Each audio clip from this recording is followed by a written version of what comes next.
Alfred Dreyfus was a French army officer whose life became the axis of a national crisis that exposed corruption, prejudice, and a deliberate conspiratorial cover-up in the heart of the Third Republic. In October 1894, a small handwritten note, the bordereau, was found in a wastebasket at the German embassy in Paris. It listed sketchy but embarrassing military details, apparently offered to a foreign power. Suspicion fell quickly and disastrously on Dreyfus, a Jewish artillery officer with a modest record. Within weeks, he was arrested in a quiet, humiliating scene. In January 1895, he was publicly degraded in the courtyard of the École Militaire, stripped of his rank, and in 1895, shipped to Devil's Island, the penal colony off French Guiana, where he would endure years of isolation. From the start, the case was less simple than the headline suggested. The military's secret services claimed the handwriting matched Dreyfus. Yet, evidence that might have pointed elsewhere was ignored. In 1896, Colonel Georges Picquart, newly in charge of Army intelligence, discovered troubling facts. The intelligence trail seemed to lead to Major Ferdinand Walsin Esterhazy, a charlatan officer living beyond reproach. Picquart found proof that the bordereau resembled Esterhazy's hand, and he reported this up the chain. Instead of correction, the response was a calculated campaign of suppression. Senior officers closed ranks. To protect the institution, they forged and manufactured counter-evidence and buried Picquart's findings. A secret dossier, a file the War Ministry refused to reveal to the defense, was fed to the press to inflame public opinion.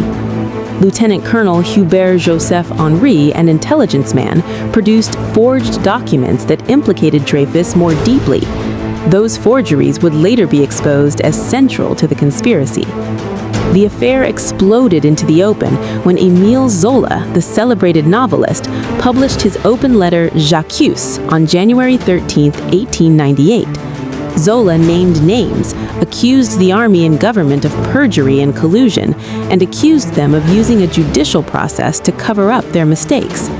The press that had once cheered the army split the nation into Dreyfusards, who sought truth and justice, and anti-Dreyfusards, who framed the issue as one of patriotism and often stoked anti-Semitic fury.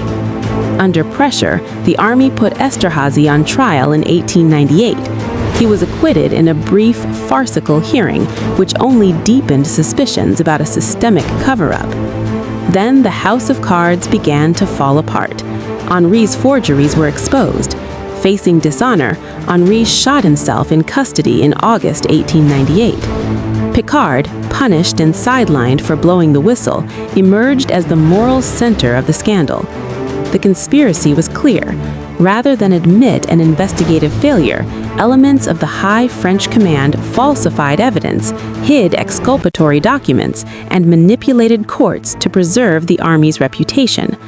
The cost was incalculable, not just to one man sent to a brutal penal colony, but to the Republic's soul. Newspapers, pamphlets, and raucous street demonstrations turned the Dreyfus case into a national trauma, forcing France to confront anti-Semitism, militarism, and the rule of law. Dreyfus was brought back for a retrial in 1899, convicted again under ambiguous circumstances, but public sentiment had shifted irrevocably. He received a presidential pardon and, years later, full rehabilitation. The affair left a lasting legacy: reforms in military justice, a transformed press, and a nation painfully aware that institutions can manufacture truth when frightened.